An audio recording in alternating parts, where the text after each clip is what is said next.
وعلى آله وأصحابه وأزواجه وذرياته في كل لحظة عدد كل حادث وقدير. اللهم صل وسلم وبارك عليه. اللهم صل وسلم وبارك على قال عبد الواحد بن اسماعيل كان بن مسرجي يصنع مولدا لنبيه الكريم صلى الله عليه وسلم. كل عام وكان إلى جانبه رجل يهودي فقال زوجة اليهودي ما بال جانب المسلم ينفق مالا كثيرا في مثل هذا الشهر فقال الله إنه يدعو أن نبيه ولد فيه وهو يفعل ذلك فرحة به وكرامة له ولمولده. قال فسكتات منها ما ليلتهم فرات امرأة اليهودي في المنام رجلا جميلا جليلا عليه مهابة وتبدي ووقار فدخل في بيت جاره المسلم وحوله جماعة من أصحابه وهم يمجلونه ويعظمونه. فقال لرجل منهم من هذا الرجل الجميل الوجيه؟ فقال هذا عن رسول الله صلى الله عليه وسلم دخل هذا المنزل ليسلم على اهله ويزورهم لفرح به. فقال هل يكلمني اذا كلمت؟ قال نعم. فاتت اليه وقالت يا محمد. قال هل حبيك؟ قال له اتجيبني لمثل بالتربيه وانا على غير دينك ومن عليك. قال الله الذي بعثني بالحق نبيا ما عبدتني ذاك حتى علمت ان الله تعالى قد هداك. فقال انك لنبي كريم وانك لعلى خلق عظيم تعيش من خالف امرك وخير من جهل قدرك ومد يديك فانا اشهد ان لا اله الا الله وانك محمد رسول الله صلى الله عليه وسلم. ثم انها عاده الله في سرها وجارها انها اذا اصبحت تصدق بجميع ما تملكه وتصنع مولدا للنبي الكريم صلى الله عليه وسلم فرحه لاسلامها وشكرا للهويه التي راها في منامها. ولما اصبحت رات زوجها تهيأ الوليمه وهو في مة عظيمه فتعجبت من امره وقالت له ما لي اراك في مة صالحه؟ فقال لها من اجل الذي اسلمت على يديه البارحه. فقالت له ما كشف لك عن هذا سر المسؤول وما تضحك عليه؟ فقال الله الذي اسلمت فلك على يديه صلى الله عليه وسلم كما عرف بالله وعاد اليه فهو المشفع غدا فيمن يصلي ويسلم ويبارك عليه صلى الله وسلم عليه. اللهم صل وسلم وبارك عليه الصلاه والتسليم واصفى تحيه على المصطفى المختار طه المكبر. صلاة وتسليم وأزكى تحياتي على المصطفى المختار طه المكبر. صلاة وتسليم وأصفى تحيات على المصطفى المختار طه المكبر. صلاة وتسليم وأزكى تحياتي على المصطفى المختار طه المكبر. شبيله كمال الليل على سواء وجهه كمن نور المعاصي يغلو. صلاة وتسليم وأزكى تحياتي على المصطفى المختار طه المكبر. هيا زين سبيل ويا هيا سبيل هيا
بالخلق العظيم وعلى آله وأصحابه وأزواجه وذرياته في كل لحظة عدد كل حديث وقديم. اللهم صل وسلم وبارك عليه. لما ولد النبي صلى الله عليه وسلم سال الوحش والطير رضاعه. سال الوحش والطير رضاعه وسالت الملائكة تربيته. فقال الله عز وجل: أنا قادر أن أربيه من غير رضاع ولا سبب، ولكن سبقت كلمتي وتمت حكمتي وكتبته على نفسي في الأزل أن لا يرجع هذه الجوهرة اليتيمة غير أمة حليمة. قال أهل سير رضي الله تعالى عنه: كان أهل مكة من عاداتهم أن يخرجوا بالأطفال إلى المراضع. قالت حليمة: فأصبنا في بني سعد سنة مغلية لعدم الغيث فجئنا إلى مكة بنحو 40 امرأة، فكل امرأة منا بعضها نلتمس وضوعها. وخرج أهل مكة بأطفال من الملاذع فوضعون حول الكعبة، فسبقتني النساء إلى كل رضيع بمكان، وتأخرت عن ضعفي وضعفي الثاني وقلة سيدها، وجيت أنا فلم أجد شيئا من الرضعاء وسمعت آمنة وضوء منها. فقال لعبد المطلب: انظر لمولدك هذا مرضعة من بني سعد فقد قدمنا من المرأة سعدية. انظر لمولدك مرضعة من أجنب البريات. فخرج عبد المطلب بينما هو يمشي إذ سمع آت من يقول شعر: إن ابن آمنة الأمين محمدا خير الأنام وصفوة الجبار، وإن له إلى حليمة مرضعة نجري به من مصطفى مختار لا تسلمه إلى سواه إنه الروح مجامقة. قال الحليمة السعدية: ثم إني مررت بعبد المطلب فسألت عن رضيعي فقال لي: ما اسمك وما عربك؟ فقال: اسمي حليمة السعدية. فتبسم ضاحكا وتهلل وجهه فرحا فقال: بخر لك يا حليمة السعدية، هل لك في إبداع غلاميتين تستعجل به؟ إن شاء الله تعالى. اللهم صل وسلم وبارك على سيدنا محمد الرؤوف الرحيم ذي الخلق العظيم وعلى آله وأصحابه وأزواجه وذرياته في كل لحظة عدد كل حادث اللهم صل وسلم وبارك عليه صلى الله وسلم عليه. قالت حليمة: فجئت إلى بيت آمنة إلى بيت أمها آمنة وهي امرأة هلالية تسلك الكوكب الدري. فسألت عنه فقالت: أنتم يا أهل البادية تطلبون ما تجدون حفظا وهذا طفل يتيم ما تروه. وكنت به حاملا فكفله جده عبد المطلب. قال الحليمة: فرجعت إلى بعض ليشاوره فيه. فقال: أرني هذا الغلام. فقال: فتقدمت أنا وبعلي إلى بيت آمنة فقلنا: هل أمي به إلينا؟ فأتى النبي صلى الله عليه وسلم مدهونا مدرجا في ثوب صوف أبيض وتحته حريرة خضراء، فإذا وجهه يطير يضيء كالقمر ليلة البدر. فنظر بعلي في وجهه ففتح عينيه فخرج منهما نور صابع وأنوار وضياء لامع فحار عقلي وعقل بعلي.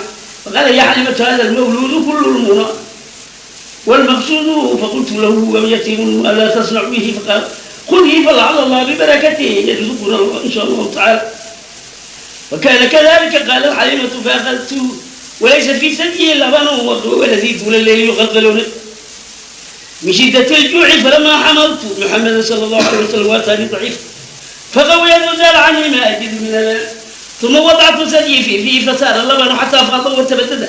وسمعت خيرا يقول: هل لك أيها السعدية في الزرعة الهاشمية والمرة القمرية والابنة القرشية سألك يا حليمة بالجرة اليتيمة. قال الحليمة: فأخذت ودخلت به على الأصنام فنكته بالوراثة وخر الأصنام وخرت الأصنام من أمامك إلى بجسر الحجر الأسود ليقبله. فخرج الحجر من مكانه حتى التصق بوجهه صلى الله عليه وسلم. اللهم صل وسلم وبارك على سيدنا محمد الرؤوف الرحيم ذي الخلق العظيم وعلى آله وأصحابه وأزواجه وذرياته في كل لحظة عدد كل حادث وقديم. اللهم صل وسلم وبارك عليه صلى الله وسلم عليه.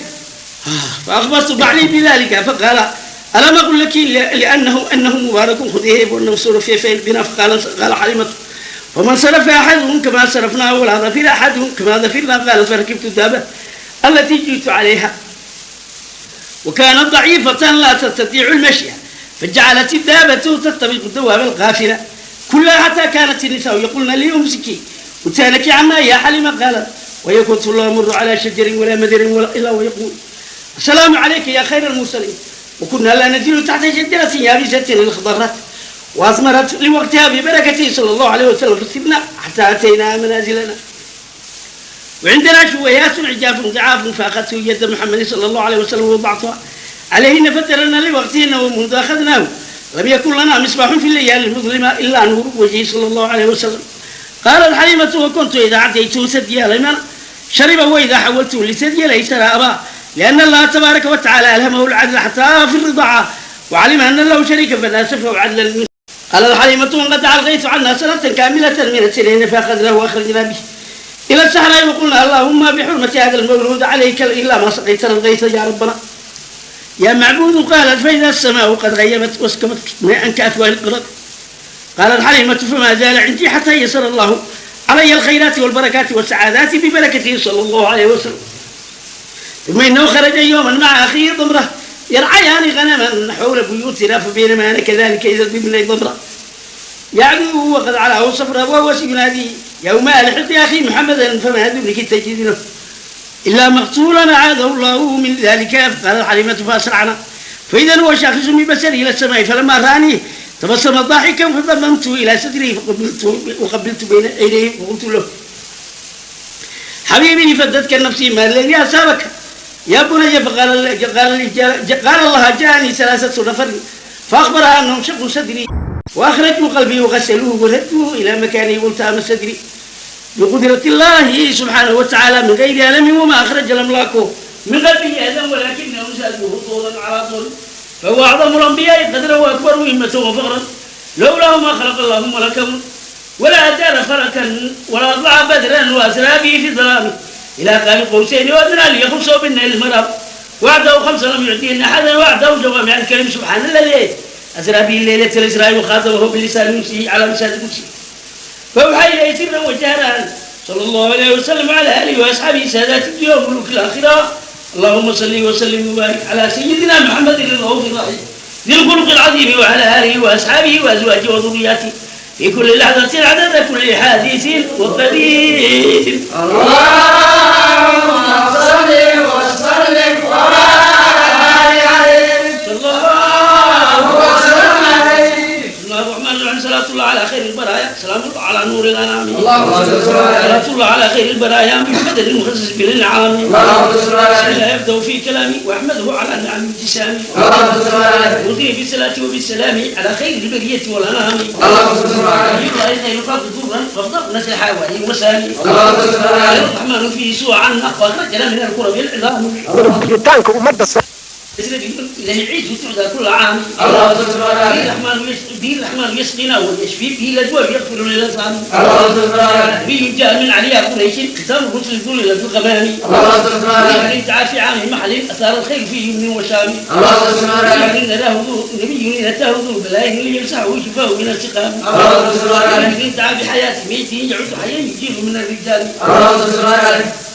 نبي من خلافي تحت غسل حكيم عالم ظهر الخطام. اللهم صل عليه. يعني تراه ليت نورا وقلت الشمس بالبدر التمام. اللهم صل عليه. ريح مسك وجلد نبي لفظ ودر النظام. اللهم صل عليه. نبي خلقه وحلم وعلم نبي خلقه وضخم العظام. اللهم صل عليه. نبي منزل رفع ورحم نبي المصطفى للدين حامي. اللهم صل نبي عليه. قد يرى من خلف ظالم يسد الخلق عن طلب الحرام. اللهم صل عليه. نبي نزعج العينين حقا نبي المجتبى وافي الدمام. اللهم صل عليه. نبي نفلج الاسلام درا يدور بنوره قسق الظلام. اللهم صل عليه. نبي من درام من صخر اتاه صخر يدعو بالسلام. اللهم صل عليه. كلمه ذراع وقال دعني فقد سمت كزينه في عظامي. اللهم صل عليه. كلمه سبي في وسط مهدي وكلمه مبارك اليمامي. اللهم صل كان عليه. كلام هذا الطفل حقا على شهرين من وضع الغرام. اللهم صل عليه. وكان مشفى مريضا من ذنبه وابرد ذا التعلل من سقامه. اللهم صل عليه. قال له الحمام في يوم فتح فنادى في بارك بالحمام. اللهم صل عليه. كلمه الحمار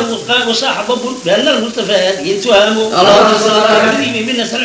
بالنسل الحق نادى ونزاه احمدا من كل لام. اللهم صل عليه. وخر له البعير وكلمته لباب وحش في حسن الكلام. اللهم صل عليه. جمع من شوق اليه حنين الروق من وجه الغرام. اللهم صل عليه. فجابلون الغداء دعا الغسان من بعد الاتهام. اللهم صل عليه. سقطت الارض خطا الى ان اعوذ في التهامي. اللهم صل عليه. مثل ما كان قديما وجاءته لقسك الاستلام. اللهم صل عليه. واشبع من الكلام واشبع من قليل الخبز 1000 فمن غسل كل من الطعام اللهم صل على رجع من جد البعدية الفن فمن غسل إداه من البرام اللهم صل على عدت بمالك نذرتها فلم تنقص بالإدام اللهم صل على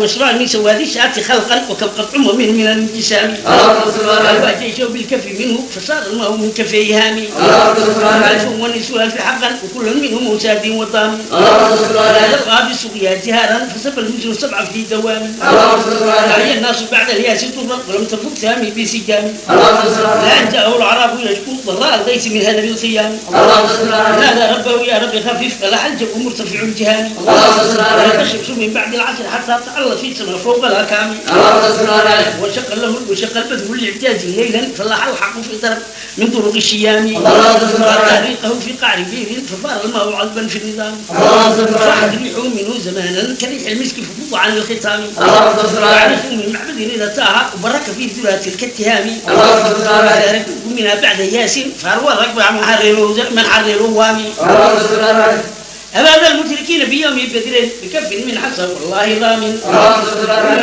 فأعماهم جميعا على بعد فولوا بالهتام اللهم صل على أشمهم وأدام فيهم سيام الريس محد السام اللهم صل على والقى في القليب بدرين ورسل القوم والنفر الطغامي اللهم صل على وقع للتالي سيف حقا وفاتها المهم بالاستلام اللهم صل على وشل على دين الله حقا بأن نصيبهم عالم وسامي اللهم صل على وسلام لله إلى علاه وصلى بالملائكة الكرام اللهم صل على ورد الأنبياء وأمن فيهم وناجى الله في أعلى مقام اللهم صل على وغدنا من قاب قوسين وهذا الأمر في وقت المنام اللهم صل على بعد من السماء قريد عيني بالتقي في صلاتي وفي صيامي اللهم صل على عليه صلاة ربي كل حين في الرحمن بالسلام اللهم صل على لا تحرق بيوم الحد العظيم بالنار كإنها شر الهدام اللهم صل على محمد يا ربي وارحم جميع المؤمنين من القيام اللهم صل على ولم يمحي عبد ضعيف حسي ولي المقام اللهم صل على محمد يسوع بكل وقت فيا غفار في كل غفام اللهم صل على محمد المسلم بكل حين فيا الرحمن سيء مرامي اللهم صل على على المساء مستمرا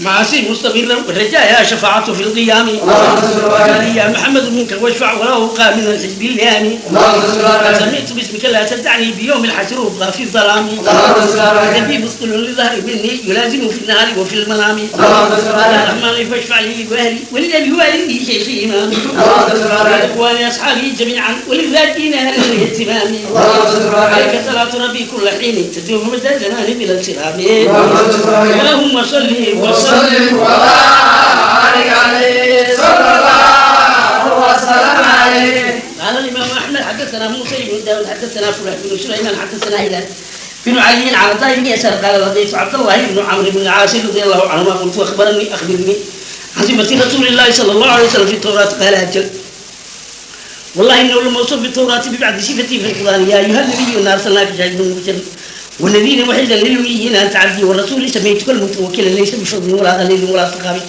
في الأسواق ولا يدفعوا سيئة بسيئة ولكن يعفو ويصبر ويغفر ولن يقبضه الله حتى يقيم به الملة العوجة يعني يقول لا إله إلا الله فيفتح به أعينا عميا وآذانا صما وقلوبا غلفا قال وابن إن الله تعالى يوحي إلى نبي من أنبياء بني إسرائيل يقال له شعيان قم في قومك بني إسرائيل فإني منطق لسانك بوحي وابعثه من النبيين وابعثه ليس بفضل ولا غليظ ولا سخام في الأسواق لو يمر على جنب سراج لم يشعر من سكينته ولو يمشي على القصب لم يسمع من تحت قدميه يبعثه مبشرا ونذيرا لا يقول الخلاء أفتح به أعينا كمها وآذانا صما وقلوبا غلفا نسدده لكل أمر جبل وهاب له كل خلق كريم واجعل سكينة لباسه والبر شعارا والتقوى ضميرا والحكمة منطقه والصدق والوفاء طبيعته والعفو والمعروف خلقه والحق شريعته والعدل سيرته والهدى أمامه والإسلام ملته وأحمد اسمه أوتي به بعد الضلالة وأعلم به بعد الجهالة